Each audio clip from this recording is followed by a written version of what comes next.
მშვიდობისა დღეს 16 ივლისია ხუთშაბათი თქვენ ერთსულონების დილას უყურებთ ელისაბედ აბულაძესთან ერთად ყველას მშვიდობიან წარმატებულ და ბედნიერ დღეს გისურვებთ და ყველას გილოცავთ დღეს გერგეთობა 1980 წელს სრულიად საქართველოს კათოლიკოს პატრიარქმა უწმინდესმა და უნეტარესმა ილია მეორემ გერგეთის სამებაში წირვის აღვლენის შემდეგ ეს დღევანდელი დღე 16 ივლისი სიყვარულის სულიერი სიყვარულის დღესასწაულად გამოაცხადა და ამ დღიდან მოყოლებული სიყვარულის დღეს აღნიშნავთ 16 ივლისს ასე რომ მინდა რომ ყველას მოგილოცოთ სრულიად საქართველოს რას ნახავთ და რას მოისმენთ დღევანდელ გადაცემაში რამდენიმე წუთში გაგაცნობთ საეკლესიო კალენდრის შემდგომ ახლა კი შევიტყოთ რომელ წმინდანებს იხსენიებს დღეს საქართველოს მართლმადიდებელი ეკლესია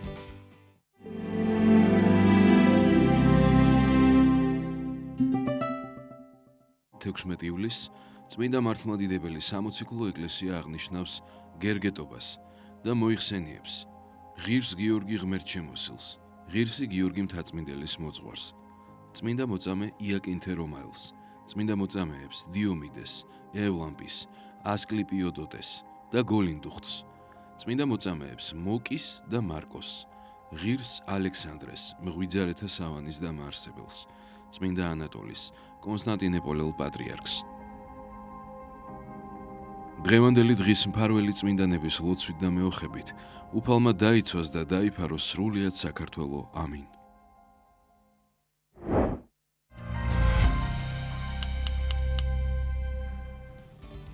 კიდევ ერთხელ ყველას გილოცავთ გერგეტობას და დღეს მოხსენებულ წმინდანთა შემწეობასა და მფარველობას გისურვებთ ყველას და ახლა ტრადიციულად ანონსს გაგაცნობთ.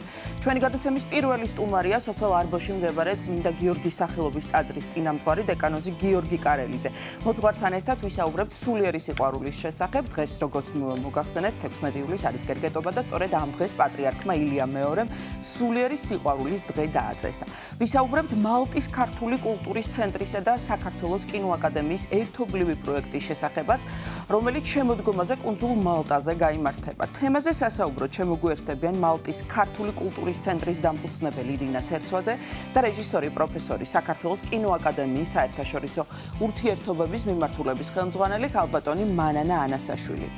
18 ივლისს ონის კულტურის სახლი უმასპინძლებს თბილისის ქალთა გუნდის სოლო კონცერტს, რომელიც ეძღვნება საქართველოში ქრისტიანობის სახელმწიფო რელიგიად გამოცხადებიდან 1700 წლის თავს. თემაზე სასაუბროდ გადაცემის დასკვნით ნაწილში შემოგვიერთებიან თბილისის ქალთა გუნდის საზოგადოებასთან ურთიერთობისა და პროექტების მართვის მენეჯერი შორენა მეტრეველი და თბილისის ქალთა გუნდის წევრი ნინო თავაძე. ესეთი იქნება ჩვენი დღევანდელი გადაცემა. ახლა ამინდის პროგნოზს გავეცნოთ, გავიგოთ როგორი ამინდი გველოდება თბილისსა და სრულიად საქართველოში და დავბრუნდებით პირდაპირ ეთერში მოძღვართან ერთად.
დილამშვიდობისა, მოგესალმებით ყველას კიდევ ერთხელ და წარმოგიდგენთ გადაცემის პირველ სტუმარს, სოფელ არბოში მდებარე წმინდა გიორგის სახელობის ტაძრის წინამძღვარი დეკანოზი გიორგი კარელიძე შემოგვიერთდა. მამა გიორგი, დილამშვიდობისა და დაგლოცეთ. დილამშვიდობისა, გილოცავთ, მოკლედ დღევანდელ დღეს. დიდი მადლობა თქვენს გილოცავთ გერგეტობას და სწორედ დღევანდელი დღის მნიშვნელობის შესახებ გვინდა რომ ვისაუბროთ ჩვენ დასაწყისში ვუთხარით მაყურებელს და კიდევ ერთხელ გავიმეორებთ რომ პატრიარქმა ილია მეორემ უთმინდესმა და უნეტარესმა წლების წინ გერგეტის სამებაში აღავლინა წირვა და შემდგომ დღევანდელი დღე გერგეტობა ასევე გამოაცხადა სულიერი სიყვარულის დღედ. და აი მას შემდეგ სიყვარულის დღეს აღნიშნავთ 16 ივლისს. საერთოდ არის ხოლმე საუბარი რომ რასაც არის, თქვათ ერთ დღეს ესე გამორჩეული სახელი უწოდოდა, თქვათ იყოს დედის დღე, სიყვარულის დღე და ასე შემდეგ. თუმცა პატრიარქი ძალიან ხშირად საუბრობდა ხოლმე სიყვარულის მნიშვნელობის შესახებ თავის ქადაგებებში და აღნიშნავდა, რომ თანამედროვე სამყარო სიყვარულის ნაკლებობას განიცდის, სწორედ ამიტომაც ალბათ მას საჭიროდ ჩათვალა მისი სიბრძნიდან გამომდინარე, რომ ერთი დღე კონკრეტულად სულიერი სიყვარულის დღედ დაეწესებინა. რას ნიშნავს საერთოდ სულიერი სიყვარული? აი ამის განმარტებით დავიწყოთ.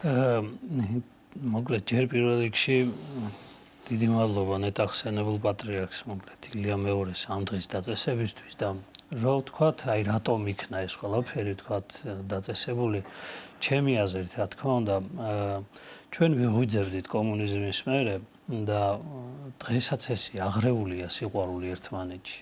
ანუ აღრეული, ამიტომ რომ ადამიანს ხშირად აკავშირებს სიყვარულს რაღაც აღფრთოვანებასთან, ემოციასთან, ესე რომ ვთქვათ, რაღაცა გრძნობებთან და აი ამის გარჩევისთვის ადამიანს სჭირდება რაღაცა გარკვეული შინაგანი ნიშნული და ძალა და აი პატრიარქის მიერ თუნდაც აი 46 წელი გავიდა რა საოცარი ამდენი ხნის უკან და ისე იგი ეს დაწესებული სიყვარულის დღე ზუსტად თუ სწორად მახსოვს მე ჩასწორებას არ მეშვი რა თქმა უნდა ერთმანეთს არ გამორიცხავს მაგრამ ეს დღე ამ დღეს ქვია ღვთაებრივი სიყვარულის დღე ანუ არ გამორიცხავს სულიერი და ღვთაებრივი მაგრამ ესე ქვია ღვთაებრივი სიყვარულის ანუ იმ აღმატებული ესე აღაპე რასაც ვიძახით ეს საფრთხო სიყვარულის დღე ანუ სულიერი ერთი და იგივეა რა თქმა უნდა იმიტომ რომ აი ვისაუბრებთ ახლა ამაზე და ანუ პატრიარქმა გითხრა იმიტომ როგორ იცი და აი მძღოლი რომელიც თქვა ახლიდან სწავლობს იმას რა ქვია მართვას მანქანისას ხო მას სჭირდება ნიშნულები ანუ აღმოჩენა რომ ეს ნიშნული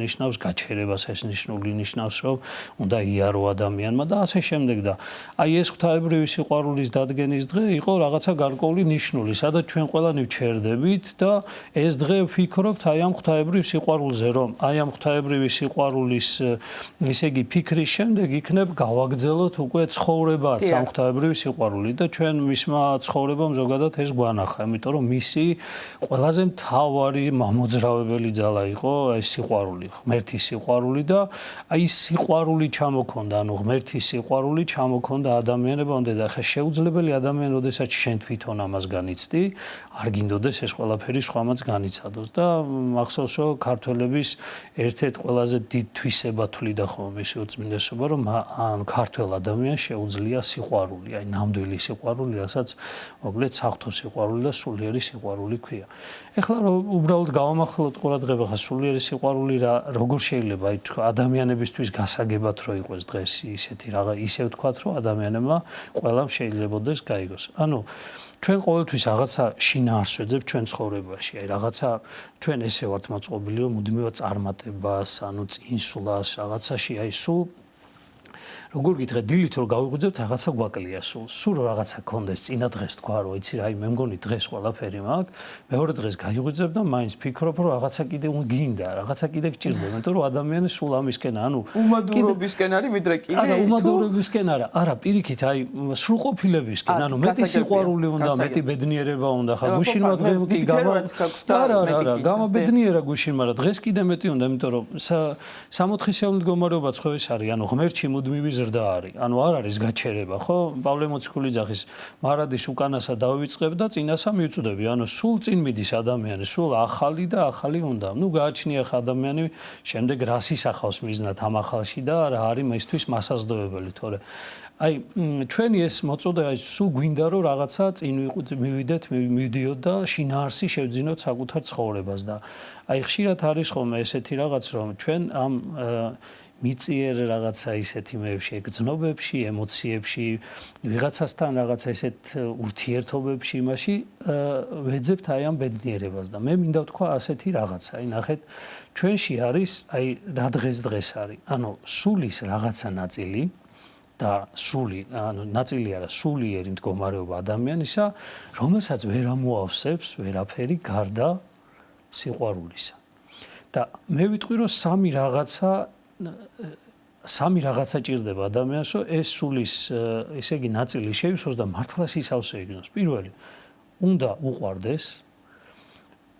უყვარდეს ვიღაცას ის თვითონ და პატიება უნდა შეეძლოს. აი ეს სამი რაღაცა თვისება თუ კი ადამიანს, ანუ შეიძლება რომ თავის ცხოვრების მიზნად დაისახოს და ყოველდღე განახორციელოს, მაშინ ის იგრძნობს სისავსეს. და თუ ამ ადამიანი აი რაც არ გინდა თქვა ყოველდღიურად წარმატებული იყოს, რაღაცა შეიძლება ისე იგი მატერიალურად წარემატოს, თანამდებობრივად წარემატოს, რაღაცა სხვადასხვა მიზნებს მიაღწიოს, რომელიც მას დასახული აქვს, ხო? მაინც იგრძნობს საშინელ აი რაღაცა გარკვეულ სიცარიელეს, შიდა სიცარიელეს და ეს შიდა სიცარიელე არაფრით არ ივსება. მიხვდით რატო? იმიტომ რომ ეს ადამიანის ის ნაწილია, რომელსაც სხვა ვერაფერი ვერ ავსებს გარდა სიყვარულისა. და აი პატრიარქის მოწოდებაც იმისა, რომ აი ეს დღე, ანუ ადამიანო გახსოვდეს, რომ გჭირდება ღვთაებრივი სიყვარული. რომ შენ რომ ბედნიერი იყვე ნამდვილად, შენ რომ გახარებული იყვე ნამდვილად და სისავსე განიცადო, მაშინ შენ გჭირდება აუცილებლად ღვთაებრივი სიყვარული და ეს ღვთაებრივი სიყვარული კიდე ისე იგი წმინდა წერილმა გვითხრა, რომ ისე იგი არის არა რაღაცა გრძნობა და ემოცია, არამედ არის ცხოვრება. და გაიხსენეთ აი სიყვარულის სიმნირევა. სიყვარულს არ შურს. ანუ ისე იგი თუ მშურს, მაშინ იმ სიყვარულს ვერ. ანუ არ უხარის ბოროტებასაზე და არ განიკითხავს. და საოცარ სიძახის რომ ისე იგი წინასწარმეტყველების ნიჭიც რო გქონდეს და ისეთი სარწმუნოება გქონდეს რომ მთები რო შეცვალო და სიყვარული არ გიქნებო, არაფერი არ არის. მთელი შენი მონაგებიო რაც კი გაქო, გლახაკებს რო დაურიგო და ყველაფერი გასცევო ადამიანს. ანუ რატო ნახეთ და სიყვარული არ გქონდეს, არაფერი არ არის. რატო არის ეს? აი ამას ვიძახი რომ შენ რომ შეიძლება ის რაღაცები ადამიანმა შენი აგებულების სხვა მდგომარეობით გააკეთო. უამრავი კეთილი ადამიანია, რომელიც თქვათ ურიგებს ადამიანებს იკეთებს, მაგრამ ეს არ ნიშნავს იმას, რომ ადამიანის სისავსე ექნება ღვთაებრივი სიყვარულისა და აი ზუსტად ანუ ქმედებებშია გამოხატული სიყვარული და აი ჩვენ ყოველდღიურად უნდა უბრალოდ ვეცადოთ იმას, რომ აი ამ სიყვარულს ესე რომ თქვათ აი ეს გვჭირდება, მინიმუმ გვჭირდება, აი გვჭირდება, რომ ღმერთის სიყვარული, აი უანგარო სიყვარული, აი როგორც შეეძლო, თქვათ, მართლა შეეძლო პატრიარქს და ამ მე ვიძახი ხოლმე, რომ აი მისმა იმ ბოლო დღეებმა დაამტკიცა ეს ყველაფერი.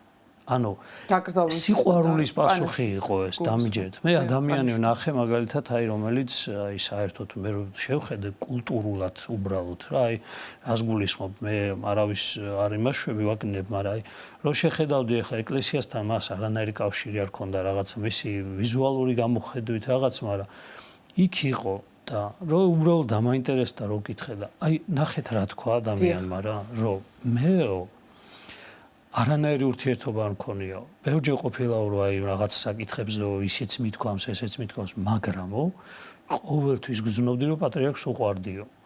ანუ შეხება არ ქონია. არანაირი შეხება არ ქონია, მაგრამ აი მისი ალბათ არ ვიცი ხა რომ უყურებდა, არ ვიცი უსმენდა, არ ვიცი რატომღაც ქონდა შინაგანი განცდა რომ მე ვიცი რომ პატრიარქს უყვარდიო და ამ სიყვარულის ისე იგი დასაბრუნებლად და გამოსახატაო და იყო ჩამოსული დასავლეთის ძალიან შორი ქალაქიდან. დიახ. უბრალოდ ჩამოვიდა. დიდ სიყვარულს გრძნობდა ქართველი ხალხი და ამიტომ ეს ყოველთვის იყო უკავშირი მის მიმართ ყოველთვის უბრალოდ. აი ეს არის ის სულიერი და ღვთაებრივი სიყვარული, რომელიც ხო გეუბნებით, ანუ არაფრის გაკეთების იქი დგას. ანუ ადამიანმა რამე კი არ გამიკეთა რეალურად შეიძლება, ანუ ფიზიკური ან ისეთი შეხება არ მქონია, მაგრამ მე ვიცი დარწმუნებული ვარ რომ ამ ადამიანს უყვარ. არ ვიცი ხა ეს ახსნას ვიღაცამ ხო შეიძლება ახსნას უბრალოდ სულ უცხო ადამიანს რატომ უნდა დაებადოს ეს მომენტი ხო? დაებადა იმიტომ რომ რაღაცა განცდა ქონდა აი ამ იმისა რომ ძალიან იგრძნობოდა. ხო, ამას გულისხმობ ზუსტად. აი ეს არის ძალიან მნიშვნელოვანი რომ ისე იგი ჩვენ ღმერთი აი ამ ნიშნულებს გვაძლევს ადამიანების სახითაც ხო? ანუ დღეს ჩვენ ბედნიერები ვართ, აი მართლა ბედნიერია ერი, რომელსაც მოკლედ შორს არ ჭირდება წასვლა. წიგნებიდან არ ჭირდება ამოკითხვა. მაგალითად ეხლა რომ წავიდე და მე რაღაცა წმინდათა ცხოვრება წავიკითხო, იქიდან მაგალითად მაქსიმე ამხსარებელის 400-ეული მოკლედ თავი, რომელიც სიყვარულის შესახებ არის უნიკალურია, რა თქმა უნდა ეს ნიშნავს, მაგრამ პრაქტიკაში როგორ განვახორციელო და აქ მყავს ადამიანი, რომელიც იმას, რასაც მე წმინდა მამებთან კითხულობ, პრაქტიკაში, ანუ ხილულად გრძნობ ამ ყველაფერს და ეს არის უდიდესი სიხარული, ანუ რომ ჩვენ მოკლედ აი უახლეს ისტორიაში ყავდა ისეთი ადამიანი, ვისაც ნამდვილად შეეძლო ეს უანგარო სიყვარული. ანუ და ეს ხო გეუბნებით უანგარო სიყვარული დამტკიცდა. ის კი არა რომ ჩვენ ვიღაცას მივაწერთ, ხო? არის რომ აი მაგალითად ჩვენ გვინდა რომ ადამიანი ესეთად წარმოვაჩინოთ. არა, ეს ღმერთმა წარმოაჩინა, მისი, რა თქმა უნდა, იმ გარდაცვალების შემდეგ აი ეს წარმოაჩინა და ალბათ დღევანდელი დღის მნიშვნელობაც თავისთავად მივხვდით რომ 46 წლის უკან განჭურით ადამიანმა რაც გვჭირდებოდა და დღეს მე თვითონაც ასე იცხოვრა და მოკლედ თავისთავად უკვე ძალიან დიდი მაგალითი მოგცა ამის. მამა გიორგი მართლაც უდიდესი მაგალითი გქონდა ჩვენ ყველას თუ როგორია, რას ნიშნავს საღვთო სიყვარული. ყველამ შეიძლება ის სიმაღლე ვერ შეძლოს, რაც აი პატრიარქმა გვაჩვენა, რა მაგალითის პატრიარქმა მოგცა, ბუნებრივია ეს განსაკუთრებულების და უნიკალური გამორჩეული ადამიანების ხვედრია, თუმცა ის რომ მივბაძოთ, ვემსგავსოთ, რა თქმა უნდა, ყველა შეგვიძლია. როგორ მოიპოვება საღვთო სიყვარული? ეს თქვათ, რაღაც ნიჭია, რომელიც ადამიანს თან დაყვება, თუ ამაზე შრომა არის საჭირო და პირადი ღვაწლი, რომ ეს შეძლოს ადამიანი. აუცილებლად, ანუ სიყვარული არის თავგანწირო. ანუ თავგანწირვის გარეშე სიყვარული არ არსებობს და ქრისტემ გვაჩვენა ეს ყველაფერი. ქრისტემ თქვა რომ ანუ სიყვარული თან რა საოცარია ნახეთ, აი პატრიარქმა ზუსტად ეს გაიარა რა. ქრისტემ ისე იგი რა თქვა, იცი, თქვენ რომ უანგაროდ გეყვარება თუ ადამიანებიო, თვითონ ხო სიყვარული იყო ქრისტე, ხო ღმერთ სიყვარულია და წარმოიდგინეთ ამ სიყვარულს რა გაუკეთეს. ისე იგი გახევებული გულის ადამიანებმა ისე იგი გალანძღეს, ცემეს, ისე იგი აგინეს და ყველაზე სამარცხინო სიკვდილით მოკლეს. ხო და ამიტომ ასეთ სიყვარულს კაცობრიობა ვერ იტანს და კლავს. ჩვენს პატრიარქს ჩვენი არასწორი დამოკიდებულებებით ამ 50 წლის განმავლობაში აი ბევრჯერ ვატკინეთ აი ამ სიყვარულის გამო, მაგრამ მას მაინც უყვარდით. აი ეს არის ყველაზე მთავარი. აი ანუ ეს არის თავგანწირვა. თუ კი შენ ადამიანს არ შეგიძლია საკუთარი პირადი ეგოიზმი გაწირო და თქვა აი მე მინდა მიყოს ჩემი ნება, აი ეს თუ არ შეგიძლია დაწიო უკან და თქვა რომ მე მინდა ვემსახურო ღმერთს და ღვთის ნებას და გამომდინარე აქედან ადამიანების ისე იგი სიყვარულს, მაშინ არ გამოუარავის და დღეს იმდენად არის აი სამწუხაროა რომ ისეთ წუთისოფელი მივიღეთ ამ ეტაპზე რომ აი როგორც მინდა წერილშია გამრავლებითა უსჯულოებისათა განხმეს სიყვარული მრავალთაო და ხმება ეს სიყვარული და აი პატრიარქისნაირი ადამიანების აი ეს რაღაცა თავგანწირული სიყვარული ეს ისე იგი უაზისია, უდაბნოშია, ესე ძალიან ცხელ უდაბნოში, ესე უწყლო უდაბნოში რაღაცა უაზისია და ჩვენ მართლა მადლობა უნდა უთხრათ ღმერთს აი ამისთვის, ამ ყველაფრისთვის და ალბათ მთელი პატრიარქის მოღვაწეობაც ისე იგი ის იყო, ანუ თავგანწირვა იყო, თავდადება და თავგანწირვა იყო და როგორც კითხვა დასვი, რომ თავგანწირვის გარეშე სიყვარული არ მოიპოვება და ეს თავგანწირვა კიდე არის ყოველდღიურ ეგოიზმთან ბრძოლა, იმიტომ რომ სიყვარულის ყველაზე დიდი მტერი არის ეგოიზმი. ანუ შეუძლებელი ადამიანმა, აი ოჯახურ ცხოვრებაში ზუსტად ესეა რა. მე და ჩემი სადაც არის, ხო, იქ უკვე იკლებს თავისთავად სიყვარულის, სადაც არის ჩვენ და ჩვენი, ანუ სადაც ადამიანებს შეუძლიათ საკუთარი ესე რომ ვთქვათ, შეიქმნან დისკომფორტი, რომ სხვა შეუქმნან კომფორტი. იცხოვრეს სხვისთვის, ამას უნდა ეცადო. კი და ეს ყველას ალბათ ჩვენი ადგილი გვაქვს ამ როგორც წეგან შენ თქვი რომ ყველას არ გვაქვს ისეთი ალბათ ნიჭი, მაგრამ ყველა მოწოდებული ვართ და ნუ ვიტყვით იმას რომ არ შეგვიძლია ამის გაკეთება, იმიტომ რომ ჩვენი ერის ცხოვრებაში არიან ადამიანები, რომლებიც სულაც არ იყვნენ მასეთ მაღალ იმაზე, ესე რომ ვთქვათ, აი საპატრიარქო მსახურებაზე, უბრალო ადამიანები იყვნენ, მაგრამ მათაც სამშობლოსთვის, ანუ ღმერთისთვის, რწმენისთვის და სამშობლოსთვის დადეს თავი და გაწირეს თავი და ეს სიყვარული აჩვენეს. 100,000 ქართველი მოწამეა ჯერ ამის მაგალითი და არა მხოლოდ ჩვენი ისტორიის განმავლობაში. აი როდესაც ჩვენ ვსაუბრობთ საღვთო სიყვარულზე, შეიძლება ზოგ ადამიანს ესე მიაჩნდეს, რომ თქვათ ასეთი სიყვარული ვრცელდება მხოლოდ ოჯახის წევრებზე, რაღაც მეგობრებზე, უახლოეს ადამიანებზე, მაგრამ მოყვას ის სიყვარული და მოყვას ვინ არის ვიცით, ნებისმიერი ადამიანი და უფლის სიყვარული არის საფუძველი, ხო, ჩვენი სარწმუნოების. რამდენად ეს არის შესაძლებელი, რომ ადამიანმა ანუ კი, გასაგებია რომ უნდა ვემსგავსოთ უფალს, გვაქვს ამის მაგალითები ჩვენს რეალურ ცხოვრებაშიც, ვთქვათ, ჩვენს ირგვლივ არიან ესეთი ადამიანები, ვინც დაგვანახეს ამის მაგალითი, მაგრამ მაინც ცოტა რთული არის, რომ აი უცნობი ადამიანისთვის, ანუ იცხოვროს სხვისთვის, ეს ვრცელდება მოყვასზე, ხო? და მოყვასი არის ნებისმიერი ადამიანი. კი. ნახეთ როგორ არის ეს კაცთაგან შეუძლებელი არის. შეუძლებელი ადამიანმა ეს შეძლოს. ეს მხოლოდ შეუძლია ღმერთს. ანუ ქრისტეა თვითონ სიყვარული და ნახეთ, აი მართლმადიდებლური სარწმუნოების საფუძველი ზუსტად ეს არის, რომ ჩვენ ყველა საიდუმლოში, რომელიც ეკლესიას აქვს, ანუ აღსარებას ვამბობთ, ვეზიარებით, ვთქვათ, ზეთის კურთხევაში ვიღებთ მონაწილეობას თუ მღვდლები ხვდებით, სამღვდელო პირობებთ, ხელდასხმას ვიღებთ თუ დანარჩენი ყველაფერი რაც კი არის ეკლესიის წიაღში, ერთი რამისთვის არის, რომ ქრისტე დამკვიდრდეს ადამიანის გულში და ეს ქრისტეს დამკვიდრება გულში ნიშნავს სიყვარულს. მხოლოდ და მხოლოდ სიყვარულით გამოიხატება მე, იმიტომ რომ ნახეთ როგორ არის, აი მაგალითად, როდესაც ადამიანის გულს ქრისტე შეეხება და ის შეხება დატევნილობის გამომდინარე, აი რამდენი დავიტიე და რო დავიტიე, მე ნახეთ, შეიძლება ძალიან ცოტა ადამიანი შემიყვარდეს პირველ ჯერზე მარტო ოჯახის წევრები. მე რაც უფრო ქრისტე მეტად შემოდის, მე ეს სიყვარული ფართოვდება და ვიძახი, ვაიმე, ეხლა მთხოვ საკუთარი თავი, რომ ვაიმე, მე მგონი მეზობელიც მიყვარს უკვე. და ხვდები რომ ეს ჩემი შემოქმედება არ არის. რა თქმა უნდა, ჩემი ნებაც არის ეს, რომ ღმერთს უთმობ ამას, მაგრამ ქრისტე მოქმედებს ამ სიყვარულით. იმიტომ რომ ადამიანს ახლა ცდილობს ადამიანს საკუთარ თავს აიძულოს, საკუთარ თავს დააძალოს, ვიღაც უყვარდეს და შეუძლებელია, იმიტომ რომ ღმერთია ის სიყვარული, რომელზეც დღეს ვსაუბრობთ, ის სულიერი სიყვარული, რომელსაც მართლა ძალა გააჩნია და ეს სიყვარული, როგორც ვთქვით, პატრიარქზე მოქმედა, ამიტომ გაიზარდა. მე სულ ვიძახდი ხოლმე, რომ აი მისი უწმიდესობა ქადაგებას რომ დაამთავრებდა ხოლმე რაღაცა მე თან დაალოცო საქართველოს და იტყოდა ხოლმე რომ სოფლიოც ახსენებდა და მე ხო ანუ ფიქრობდი ხოლმე მე თქვი სოფლიო ანუ გული რომელიც ქრისტეთია სავსე შეუძლებელია ყველა ადამიანი უყვარს უკვე ანუ იმისთვის აღარ არის რაღაცა გარკვეული ისინი რომ ეს მიყვარს და ის არ მიყვარს ეს სიყვარული კი რა თქმა უნდა სხვადასხვანაირად ვრცელდება ოჯახის წევრებზე იმიტომ რომ ისინი სხვანაირად გრძნობენ ნათესავი სხვანაირად გრძნობს იმ სიყვარულს მეზობელი სხვანაირად გრძნობს თანამშრომელი სხვანაირად მაგრამ სხვებიც გრძნობენ, ანუ ჩემი სიყვარული, ანუ როგორ არის იცი, მე ყველა მიყვარს უკვე და ეს ადამიანს არ შეუძლია.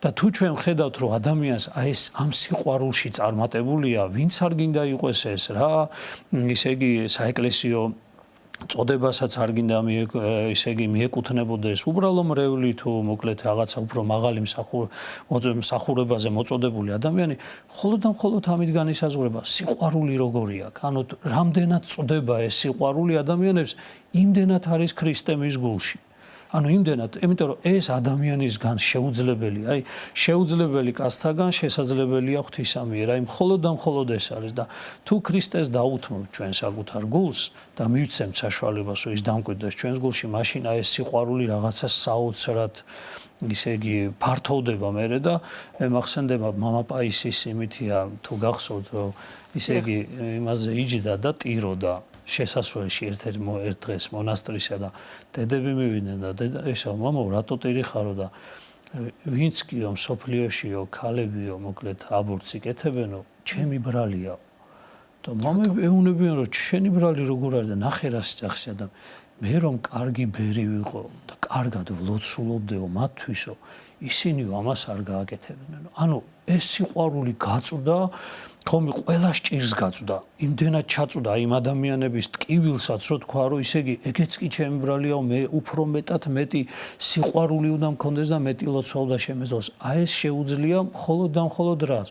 ადამიანურად არა, ჩვენ ადამიანებს ამის ესე რომ ვთქვათ ნიჭი, ჩვენ შეგვიძლია მხოლოდ და მხოლოდ ვითანამშრომლოთ ღმერთთან, რომ გავუხსნათ სიყვარულს გული, რომ მე ეს სიყვარული ღვთისა მიერ გადმოიღვაროს და გადმოვლინდეს და ხო გეუბნებით ახლა ის გარშემო ტრიალებ და ამის ყველაზე დიდი მაგალითი ყავდა ჩვენ ესე იგი ჩვენი პატრიარქი და ეხლა ისე მართლა რა საოცარი ნიჭია სიყვარულის რომ არასოდეს არ უპასუხო არც ერთ ცილისწამებას არასოდეს არ უპასუხო თქვათ მათ ვინც განგიკითხავენ და მათთვის ილოცო ოღონდ ეს გააკეთო არა მოჩვენებითად არამედ ნამდვილად და ის ჩანდა რომ პატრიარქი ყოველთვის ამას აკეთებს ნამდვილად აკეთებს ამას ვიძახ პავლე მოციქულმა ეთქვა რომ საქმეში ვლინდებო სიყვარული ხა დღეს კი იძახია მე გულში მაქვს სიყვარული და მე მიყვარს და უბრალოდ ამის გამოვლენა არ ვიცი ეს იმ გზნობით სიყვარულზე ლაპარაკი რომელსაც დღეს დავარქვით მაგრამ შეუძლებელია ანუ აი პავლე მოციქული ამას იძახებს სიყვარულს არ აშურს არ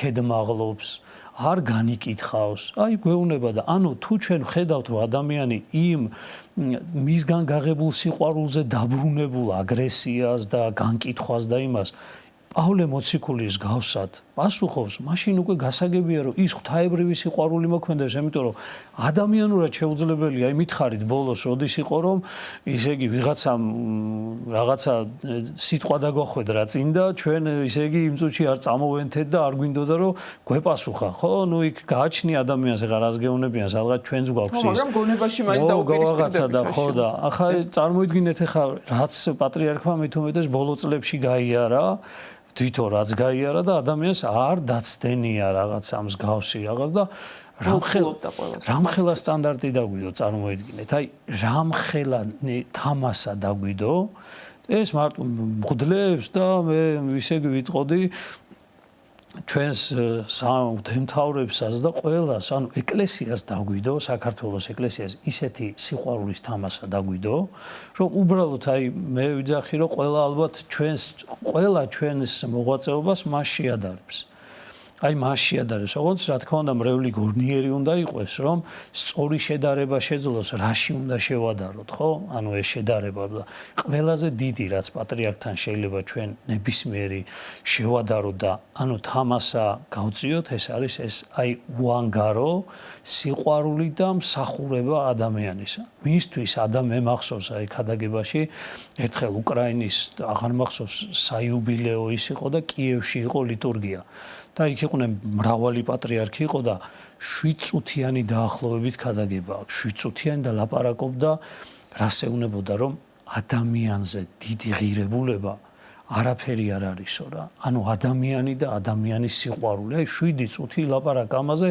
აი მე რა ვიცი ვისაც გაქვთ კი რუსულად არის ეს ქადაგება მაგრამ ვისაც აქვს ამის საშუალება მოусმინოს ეს ამდენი მოკლედ ეკლესიის წინამძღოლები 7 წუთი აი ესე მოკლედ ყურადღებით უსმენენ პატრიარქს იმიტომ რომ საოცარ ამაზე საუბრობთ მამა გიორგი ეს წუთი დაგვრჩა და გერგეტის სამებაზეც რამდენიმე სიტყვა რო ბრძანოთ აი მე მახსენდება და განსაკუთრებით მაინც აი 90-იანი წლების ბოლო 2000-იანების დასაწყისი და როგორი პოპულარული გახდა პატრიარქის მიერ დაწესებული ეს დღესასწაული და რაღაც ჯგუფები სულ მიდიოდნენ მოსალოცად გერგეტის სამებაში და იქ უნდოდათ რომ შეხვედროდნენ ამ დღესასწაულს.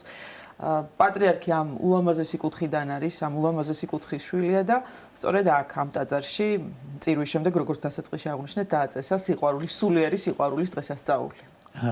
მე ვფიქრობ რომ ეს სიყვარულის და ეს ადამიანებისადმი დამოკიდებულება მის მოწმინდესობა მაგ კუთხეში ისწავლა.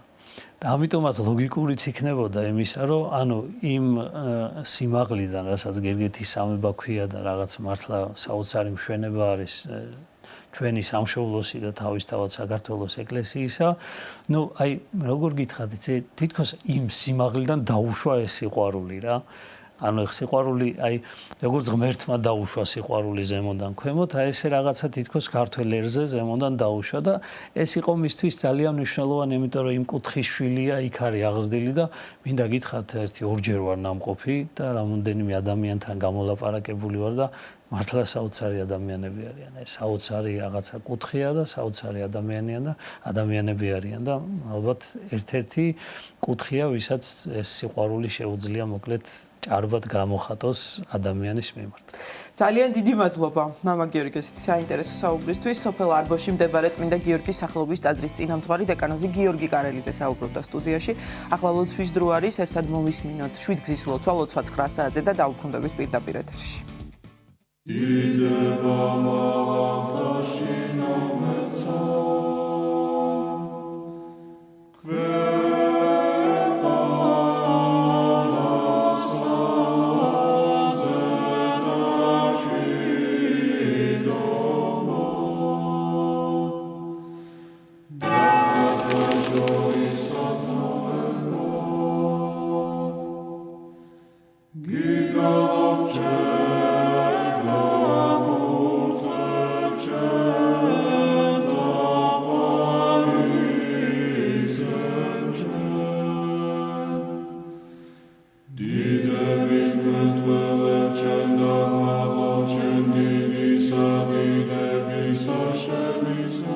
ამოჩვენო, რომელი ხარ ცათაშინა, წმინდა იყავ სახელი შენი, მოვედინ სუფევა შენი, იყავ ნება შენი, ვითარცა ცათაშინა, ეგრეცა ქვეყანასა ზედა, პური ჩვენი არსობისა, მომეთ ჩვენ დღეს და მომიტევენ ჩვენ თანანადებნი ჩვენი, ვითარცა ჩვენ მიუტევებთ თანამდებთა მათ ჩვენთა და ნუ შემიყვანებ ჩვენ განსაცდელსა, არამედ მიხსნენ ჩვენ ბოროტისაგან. რამე თუ შენი არს სუფევა, ძალი და დიდება, მამისა, დაძისა და წმინდისა სულისა, აცდა მარადის და უკუნითი უკუნისამდე. ამინ. მიწყალე მე ღმერთო, დიდითა წყალობითა შენითა და მრავლითა მოწყალებითა შენითა ახოცე უჯულოებაი ჩემი. უფროს განბანე მე უჯულოებისა ჩემისაგან და ცოდვათა ჩემთაგან გამწმინდე მე. რამე თუ უჯულოებაი ჩემი მე უწყი და ცოდვაი ჩემი წინაშე ჩემსა არს მარადის. შენ მხოლოსა შეგწოდე და ბოროტი შენ წინაშე ვყავ, რათა განმართლე სიტყვათაგან შენთა და ზლოს ჯასა შენსა. რამე თუ ესე რა უჯულოებათა შინა მიუდგა და ცოდვათა შინა მშამე დედამან ჩემო. რამე თუ ესე რა ჭეშმარიტება შეიყვარე, უჩინონი და დაფარონი სიბნისა შენისანი გამომიცხადენ მე. მასხურო მე უსუბითა და განწმინდე მე. განბანო მე და უფროს თოვლისაგან სპეტაკნე, მასმინო მე გალობაი და სიხარული და იხარებნე ძვალნი დამდაბლებულნი. გარე მიაქციე პირი შენი ცოდვათა ჩემთაგან და ყოველი უჯულოებაი ჩემი ახოცე. გული წმინდა დაბადე ჩემთანა ღმერთო და სული წრფელი განმიახლე გვამსა ჩემსა. ნუ განმაგდებ მე პირისა შენისაგან და სულსა წმინდასა შენსა ნუ მიმიღებ ჩემგან. მომეცმე სიხარული მაცხოვარებისა შენისა და სულითა მთავრობისათა დამამტკიცე მე. ვასწავლე უჯულოთა გზანი შენი და უღმრთონი შენ და მოიქცენ. მიხსენ მე სიცხთაგან ღმერთო, ღმერთო ცხოვრებისა ჩემისაო. იხარებდეს ენა ჩემი სიმართლესა შენსა, უფალო, ბაგენი ჩემნი აღახვენ და პირი ჩემი უთხრობდეს ქებულებასა შენსა. რამე თუ უკეთუმცა გენება, მსხვერპლი შემცა მეწირა, არამედ საკვერთხი არ აგთნდეს. მსხვერპლი ღმრთისა არს, სული შემოსრული, გული შემოსრული და დამდაბლებული ღმერთმან არა შეურაცხყოს. კეთილი უყვა უფალო ნებითა შენითა სიონსა და აღეშენენ ზღუდენი იერუსალიმისანი, მაშინ გთნდეს მსხვერპლი სიმართლისა შესაწირავი და ყოვლად დასაწველი, მაშინ შესწირნენ საკურთხეველსა შენსა ზედა ზვარაკნი. დიდება მამასა და ძესა და წმინდასა სულსა, აწდა მარადის და უკუნითი უკუნისამდე ამინ. ალილუია, ალილუია, ალილუია, დიდება შენ და ღმერთო. ალილუია, ალილუია, ალილუია, დიდება შენ და ღმერთო. ალილუია, ალილუია, ალილუია, დიდება შენ და ღმერთო ჩვენო, დიდება შენ და. ღვთისმშობელო ქალწულო გიხაროდენ, მიმადლებულო მარიამ უფალი შენთანა. კურთხეულ ხარ შენ დედათა შორის და კურთხეულ არს ნაყოფი მუცლისა შენისა. რამე თუ მაცხოვარე გვიშევ სულთა ჩვენთა. უფალო დიდება შენ და გადაარჩინე და გამთლიანე საქართველო. უფალო დიდება შენ და გადაარჩინე და გამთლიანე საქართველო. უფალო დიდება შენ და გადაარჩინე და გამთლიანე საქართველო.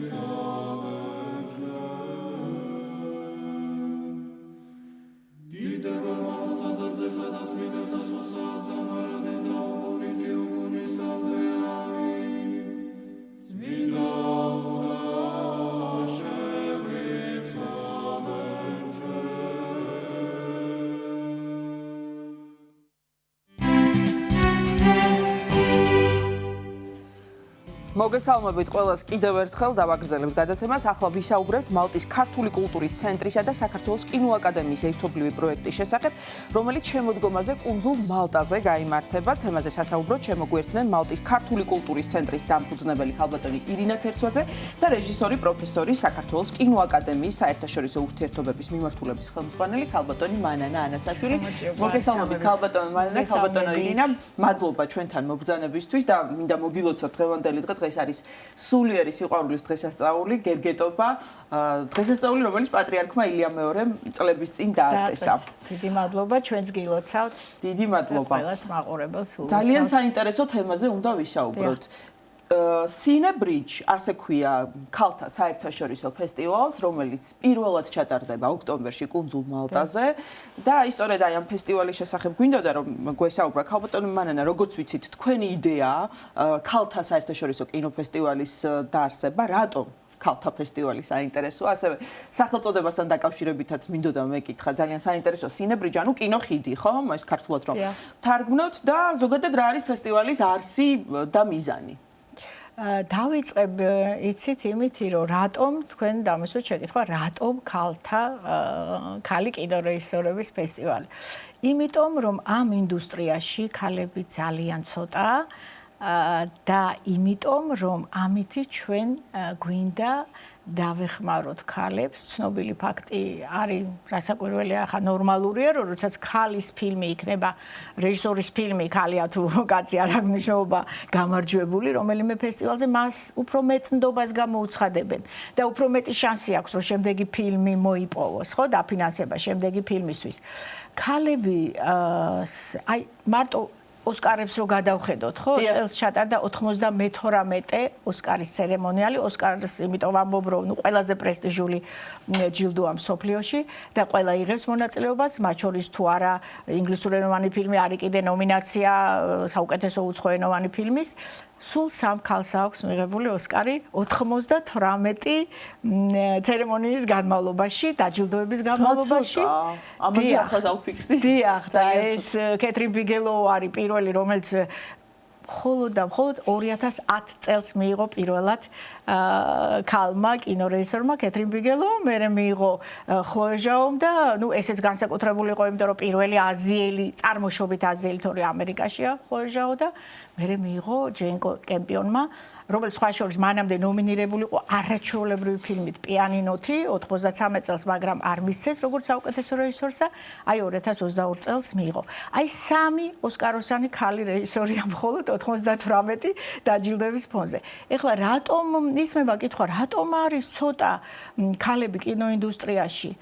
Ну, პირველ რიგში ეს ყველაფერი, როცა კინო დაიწყო, რასაკვირველია, მამაკაცები იყვნენ თავიდან და რაღაცნაირად გრძელდება ეს ტრადიცია და ნდობა, მაგრამ კიდე აქ მთავარი მომენტია, რომ ქალბატონი ეს კინოს გადაღება ისეთი რაღაცა, რომ დღის განმავლობაში იმდენი საათი უნდა იმუშაო, რამდენიც არის და უფრო მეტიც და ქალები როგორც წესი უმეტესად არიან ცოტა მძიმე სამუშაო. არა, მაგიტომ არა. რა ვიცი, მე ვიტყოდი რომ ზოგი კამაშილება აჯობოს ფიზიკურად. მამაკაც ქალებია, ძირითადად ყველა ქვეყანაში ქალები ზდიან შვილებს. ქალები ულიან ოჯახს და ამიტომ აი როგორც ჩანს ეს ფაქტორიც არის. 25 საათიანი რეჟიმი რთულია ქალისთვის. ძალიან რთულია და აი სხვა შორის სტატისტიკაც არის ჩატარებული, რომ კინოინდუსტრიაში 13%-ია მხოლოდ ქალები წამყვან პოზიციაზე. იგულისხმება რეჟისორი, სცენარის ავტორი და პროდიუსერი. 13%. ამიტომ ქალების კინო რეჟისორი. ხო, ძალიან საინტერესო. ქალბატონო ირინა, როდესაც ჩვენ ესე იგი თქვით, აღნიშნეთ შესაძლოა რომ მალტაზე გაიმართება, არავის არ გაუკვირდა რომ თქვენს ხართ ჩართული ამ ფესტივალში, როგორ შედგა თქვენი თანამშრომლობა? პირველ რიგში ძალიან დიდი მადლობა მოწვევისთვის. ჩვენთვის ძალიან მნიშვნელოვანია გაკეთდეს მალტაზე. არა მარტო მალტაზე, იცით რომ საქართველოშიც სხვადასხვა მიმართულებით ვაკეთებთ პროექტებს, რომ ეს პროექტები იყოს მდგრადი, იყოს ტრადიციული და რაც ჩვენთვის არის ძალიან მნიშვნელოვანი პროფესიონალებთან ურთიერთობა.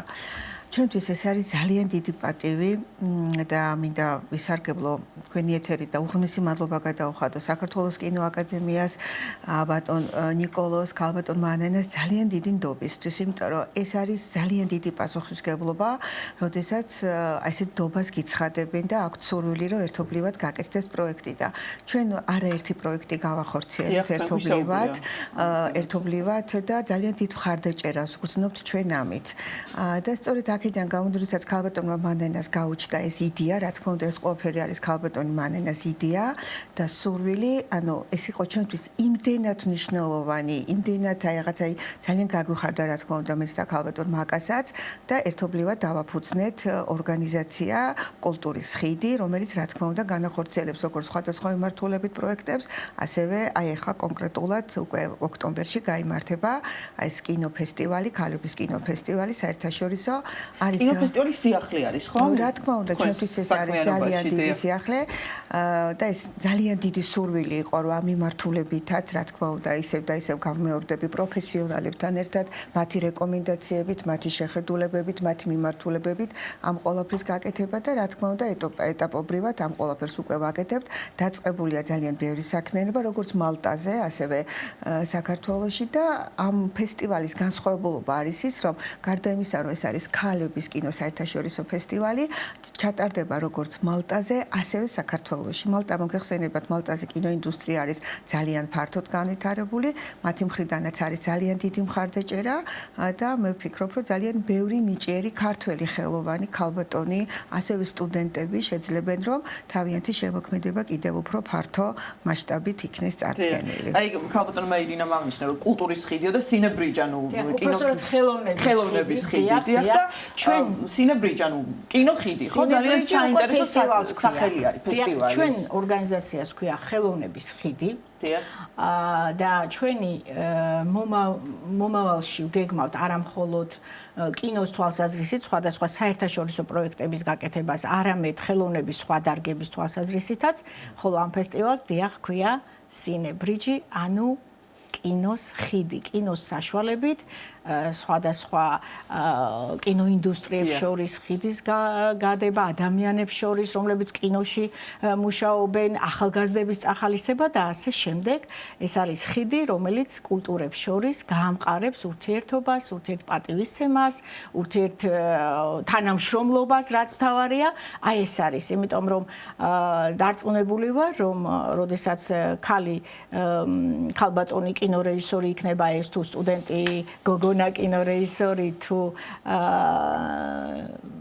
დოკუმენტალისტი თუ ანიმატორი, როდესაც ისინი მოიპოვებენ ჯილდოს ან შეიძლება არც მოიპოვონ ჯილდო, მაგრამ შეხვდებიან კოლეგებს, ერთად იმსჯელებენ, ერთად ისაუბრებენ, მათი კარიერა კინოში კიდევ უფრო საინტერესო სიახლეებით გამდიდრდება მომავალში. რა კრიტერიუმები არის ფესტივალის მონაწილეობისათვის და ასევე რა ნომინაციები გაქვთ საინტერესოა? კი ბატონო, მოგახსენებთ სიამოვნებით, კრიტერიუმები არის ის, რომ ბოლო 2 წლის განმავლობაში გადაღებული ფილმები უნდა იყოს მხოლოდ.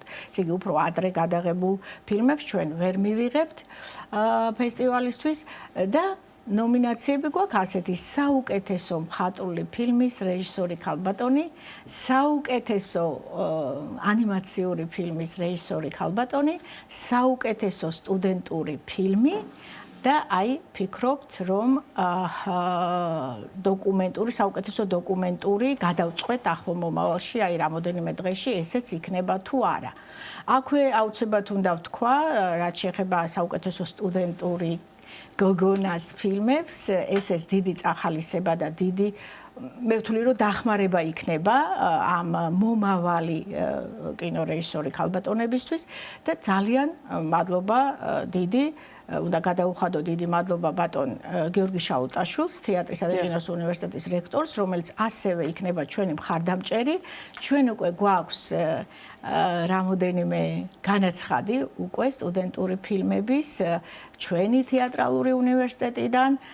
იმედი გვაქვს, რომ აი მალე შემოგვიერთდება ლას-ვეგასის უნივერსიტეტი, ასევე რუმინეთის კარაჯალეს უნივერსიტეტის სტუდენტები, რასაკვირველია მალტადან უნივერსიტეტის სტუდენტები და რა კი მალტა ვახსენე, აუცილებლად უნდა ვთქვა დიდი მადლობა ქალბატონ მაკა ლაშხს, რომელიც არის დამფუძნებელი აი ამ მალტაზე ქართული კულტურის ცენტრის და ყველანაირად იქ არის და იქედან გვეხმარება ყველაფერში და მგონია რომ როდესაც ჩვენ ხო კიდე აი ესეთი კრიტერიუმი თუ რა ვთქვა ესეთი რეგულაცია გვექნება იქ როდესაც ჩატარდება ფესტივალი ოქტომბერში გეგმება იქ გამარჯვებულ ფილმებს ჩვენ საქართველოს კინოაკადემიის ლურჯ-დარბაზში უჩვენებთ მომავალ წელს უკვე ჩატარდება საქართველოში და აქ ფესტივალზე გამარჯვებულ ფილმებს მე მალტაზე ვუჩვენებ და ასე გაგრძელდება ასე რომ ძალიან საინტერესოა ჟიურის შესახებაც მინდოდა მე კითხვა ვინ შეაფასებს რა თქმა უნდა ყავს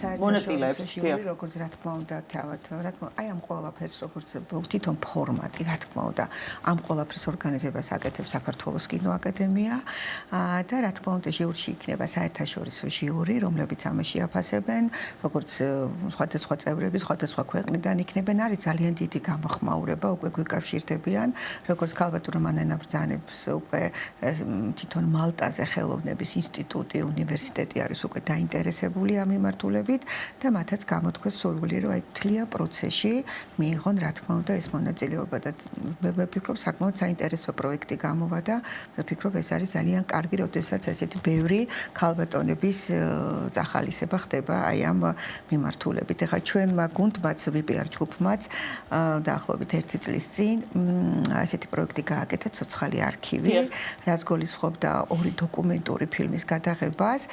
ეს გააკეთა ანე ნოდიასთან ერთად და ეს იმდენად საინტერესო პროცესი იყო და იმდენად მნიშვნელოვანი და იმდენად გამიტაცა აი ამ პროცესმა და ჩემთვის ძალიან მნიშვნელოვანი იყო, რომ აი ყველა გადაღების დროს ქალბატონი მანენას რეკომენდაციები ვთქვათ, მისი შენიშვნა, მისი რაღაცა ყველაფერი იყო გათვალისწინებული და რატომღაც მე უკვე აი ეს ერთობლივად უკვე გადაწყდა რომ ეს გაგვეხორციელებინა და მე ვფიქრობ რომ აი ძალიან მნიშვნელოვანია რომ ერთი წელი მალტაზე იქნება მეორე წელი საქართველოში და რა თქმა უნდა ეს აუცილებლად ეს ფესტივალი იქნება ძალიან ფართო მასშტაბით გახორციელებული. ზოგადად ძალიან მნიშვნელოვანია იმ ხიდების აგება სხვადასხვა კულტურას შორის და ვთქვათ სხვისი გამოცდილების გაზიარება საკუთარის ჩვენება და ამის შესაძლებლობა მიეცემათ ქართველ რეჟისორებს და ეს ძალიან მართლაც ძალიან დიდი შესაძლებლობა არის.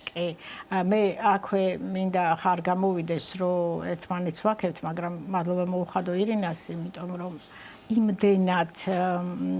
იმდენად კარგად ფლობს მენეჯმენტს ყველაფრის განსაკუთრებით ხელოვნების და კულტურის დარგებში, იმდენად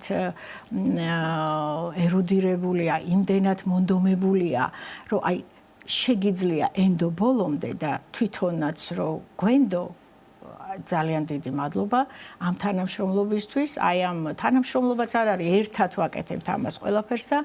ვიცი, იმედი გვაქვს, რომ რაღაცა კარგი გამოვა აქედან ნახოთ ველოდებით არა მხოლოდ რეჟისორებს, რომლებიც განაცხადებს წარმოადგენენ, არამედ მაყურებლებსაც ჩამოვბრძანდით მალტაზე. დიდი სიამოვნებით. 8-12 ოქტომბერს სამდღიანია ხო ფესტივალი. რა თქმა უნდა, დასწრება თავისუფალია, ყველას აქვს შესაძლებლობა და ჩვენთვის ძალიან მნიშვნელოვანია, იმიტომ რომ მე ძალიან კარგად ვიცი, აი ის მხარდაჭერა, იმდენად მნიშვნელოვანია ხელოვანისთვის, რომ შეუძლიათ რომ თავიანთი შემოქმედება ფართო ასპარეზზე წარმოაჩინონ.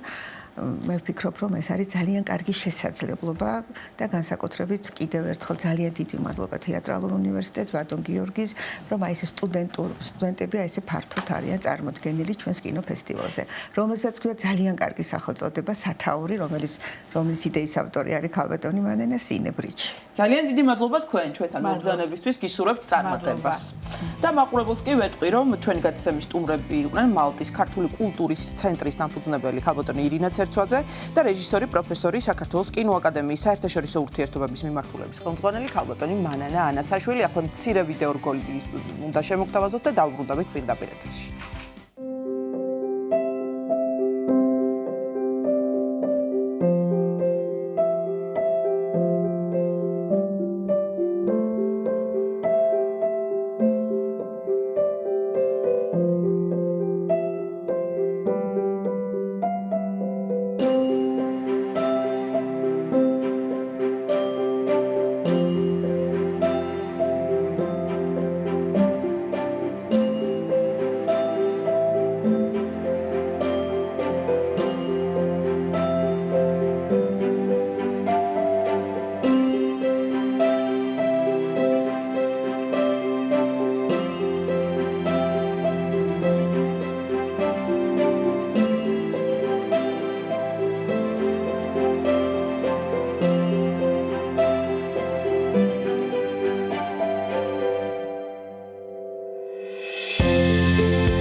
ვაგრძელებთ გადაცემას 18 ივლისს ონის კულტურის სახლი უმასპინძლებს თბილისის ქალთა გუნდის სოლო კონცერტს, რომელიც ეძღვნება საქართველოში ქრისტიანობის სახელმწიფო რელიგიად გამოცხადებიდან 1700 წლის თავს. თემაზე სასაუბრო შემოგვიერთნენ თბილისის ქალთა გუნდის საზოგადოებასთან ურთიერთობისა და პროექტების მენეჯერი შორენა მეტრეველი და თბილისის ქალთა გუნდის წევრი ნინო თავაძე. მოგესალმებით, ძალიან დიდი მადლობა ჩვენთან მოგზავნებისთვის.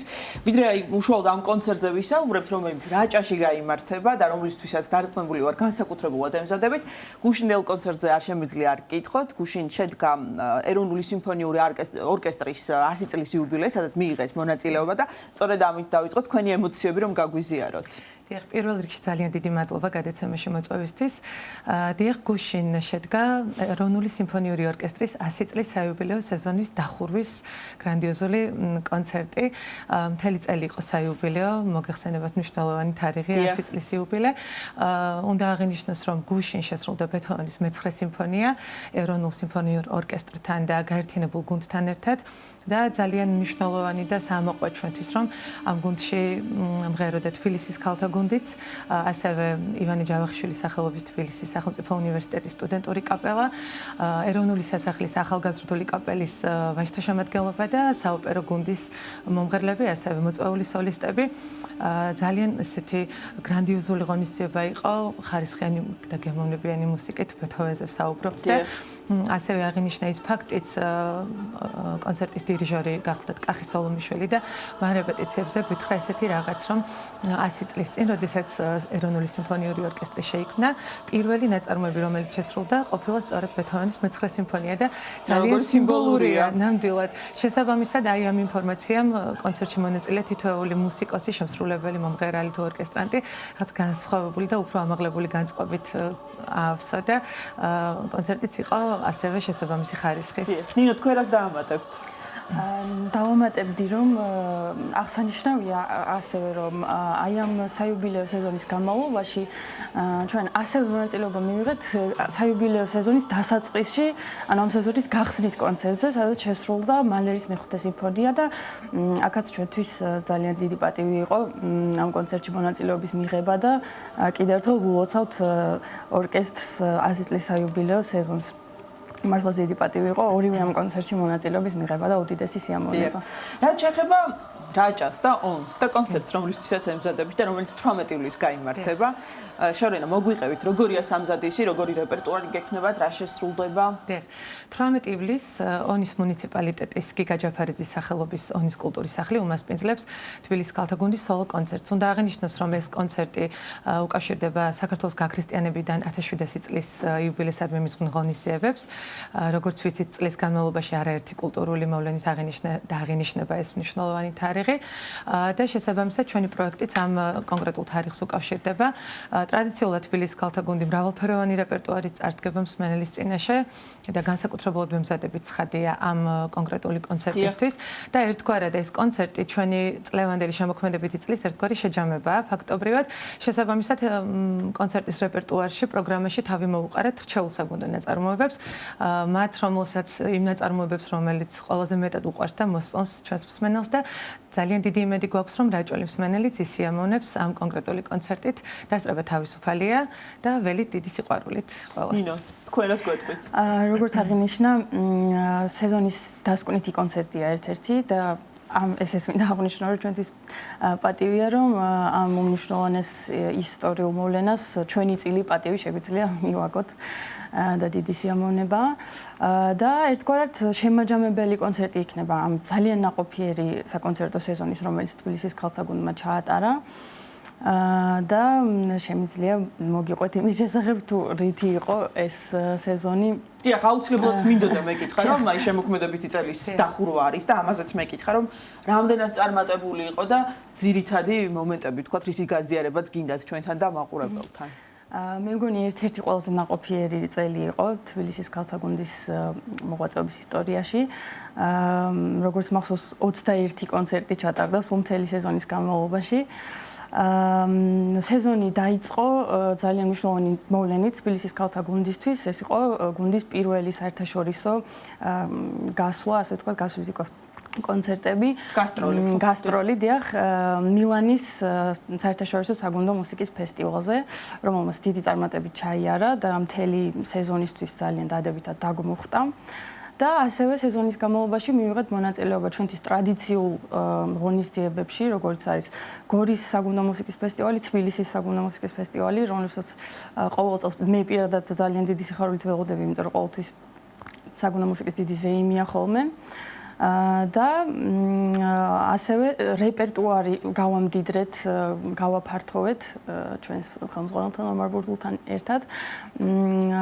შევმატეთ რაღაც ესეთი ნაწარმოებები, რომლებმაც მსმენელებისგან დიდი მოწონება დაიმსახურა და ძალიან გვიხარია, რომ რაჭაში უნდა შევაჯამოთ ეს სეზონი და წარვადგინოთ ჩვენი ნამუშევარი. დიახ, აი შორენა მუსიკის მოყვარული საზოგადოება ძალიან კარგად ისნობს თბილისის ქალთა გუნდს, მის რეპერტუარს, მის შემოქმედებას. მათთვის, ვინც შეიძლება მუსიკით ნაკლებად იყოს დაინტერესებული, თქვენი გუნდის შესახებ რომ მოუყვეთ, რამდენი წევრია, თქვათ და ასე შემდეგ, ისტორია ზოგადად. ჩვენი გუნდის ისტორია უკვე ძალიან საინტერესო და მრავალფეროვანია. თბილისის ქალთა გუნდი შეიქმნა 2013 წელს, თავდაპირველად თბილისის გოგონათა გუნდის სახელით. ამჟამად გუნდში მღერის 30 გოგონა. ჩვენი ნიშა თავიდანვე იყო განსხვავებული იმ მხრივ, რომ ეს გუნდი აერთიანებდა არა მხოლოდ აკადემიური მუსიკალური განათლების მქონე მომღერლებს, არამედ სხვადასხვა პროფესიის წარმომადგენლებს, რაც განსაკუთრებულ ყურადღებას იქცევდა და იმსახურებდა ჩვენს წრეში. ასევე უნდა აღინიშნოს ის, რომ თავდაპირველად ჩვენთვის ამოსავალი წერტილი იყო და რა თქმა უნდა სხვაგვარად ვერც იქნებოდა ქართული საგუნდო მუსიკის პოპულარიზაცია. პირველად სწორედ ქართულ საგუნდო მუსიკას შევეხეთ, კერძოდ იოსებ კაჭაყმაძის შემოქმედებას, რომელიც უნიკალურია თავისი მნიშვნელობით და მხატვრული გამოვიდა. ხო, ამას გამოიცა ეს ნამდვილად ისტორიული მნიშვნელობის მოვლენა და ასეთი ღირსეული საქმე, რომელიც შეიძლებოდა გაკეთებულიყო ქართული კულტურის და საგუნდო მუსიკის ისტორიაში. 2013 წლიდან დაწყებული ჩვენ თამამად შეიძლება ითქვას, რომ არ ქონია გუნდს არასდროს ესეთი შენელებული ტემპი ან რაიმე ჩავარდნა. არც კოვიდის დროს თქვენ წარმოიდგინეთ, აი რთულ პერიოდში ყველანაირი შეზღუდვების ფონზე, იმისთვის რომ გუნდი ფორმაში ყოფილიყო, იმისთვის რომ ერთმანეთთან გვქონდა ის სოციალური კომუნიკაცია, ჩვენ ონლაინ რეჟიმშიც გვქონდა რეპეტიციები და რეპეტიციას რომ თავი დავანებოთ, არასდროს ამ 13 წლის მანძილზე არ შეწყვეტილა ფიქრი ჩვენი ხელმძღვანელის ომარ ბურდულის მიერ. ქალთა გუნდს მამაკაცი ყავს ხელმძღვანელი, ხო, ესეც აღსანიშნავია. ნამდვილად ძალიან ღირსეული ხელმძღვანელი და არაჩვეულებრივი მუსიკოსი და დირიჟორი, რომელიც ფანტასტიკურად უძღვება ამ საქმეს, რაც შედეგზე ნამდვილად აისახებოდა ჩანს. რაც შეეხება უშუალოდ გუნდს, 31-11-გან განსხვავებული გოგონა მღერის ამ გუნდში, სხვადასხვა პროფესიის წარმომადგენლები, ძალიან დიდ რესურსს ფლობს ეს გუნდი, არა მხოლოდ მუსიკალურ და ტემბრულ პალიტრას, რომელიც გვაქვს და გამოარჩევს. ძალიან კარგი სოლისტები გვყავს, რომლებიც სხვადასხვა ნაწარმოებებში ფანტასტიკურად ჟღერენ და მსმენელს ძალიან უყვარს. გვაქვს ეს რჩეული ნაწარმოებები, რომლებიც კონკრეტულ სოლისტებთან ასოცირდება უკვე.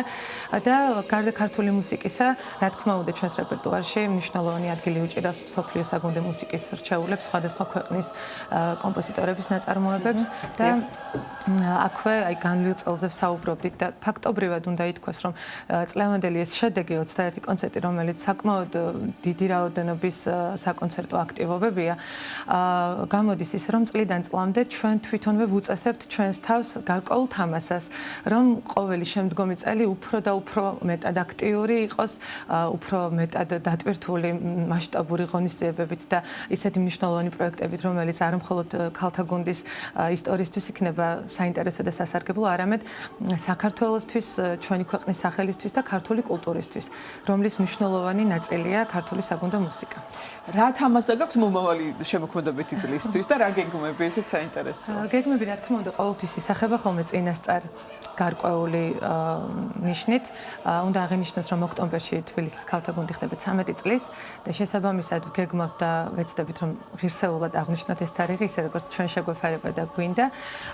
ასევე, რა თქმა უნდა, დაგეგმილია ის სტაბილური ფესტივალები, თბილისის საგუნდო მუსიკის საერთაშორისო ფესტივალი, გორის, თელავის, რომელშიც ყოველწლიურად მონაწილეობთ და ჩვენთვის რაღაცნაირად სიმბოლურია განსაკუთრებით თბილისის საგუნდო მუსიკის საერთაშორისო ფესტივალში მონაწილეობის მიღება, რადგან პირველად 2014 წელს სწორედ ამ ფესტივალის ფარგლებში წარდგა ჩვენი გუნდი მსმენელის წინაშე და გარდა ამისა უნდა აღინიშნოს ისიც, რომ ამ 13 წლიანი ისტორიის მანძილზე გუნდს აქვს ჩაწერილი ერთი აუდიო ალბომი, რომელიც 10 რჩეულ საგუნდო შედევრს აერთიანებს და ჩვენ ძალიან დიდი სურვილი გვაქვს, რომ მეორე აუდიო ალბომიც ჩავწეროთ და იმედი გვაქვს, რომ ამას მოვახერხებთ და განვახორციელებთ მომავალ წელს. დიახ, წარმატებას გისურვებთ და აღნიშნოთ აქვე, რომ კულტურის სამინისტროს მხარდამჭერით მიემგზავრებით ომში და გამართავთ კონკრეტული კონცერტი, რომელიც როგორც აღნიშნეთ 1700 საქართველოს გაქრისტიანებიდან 1700 წლის იუბილეს უკავშირდება, ხორციელდება საქართველოს კულტურის სამინისტროს მხარდაჭერით და ძალიან დიდი მადლობა გვინდა გადაუხადოთ მათ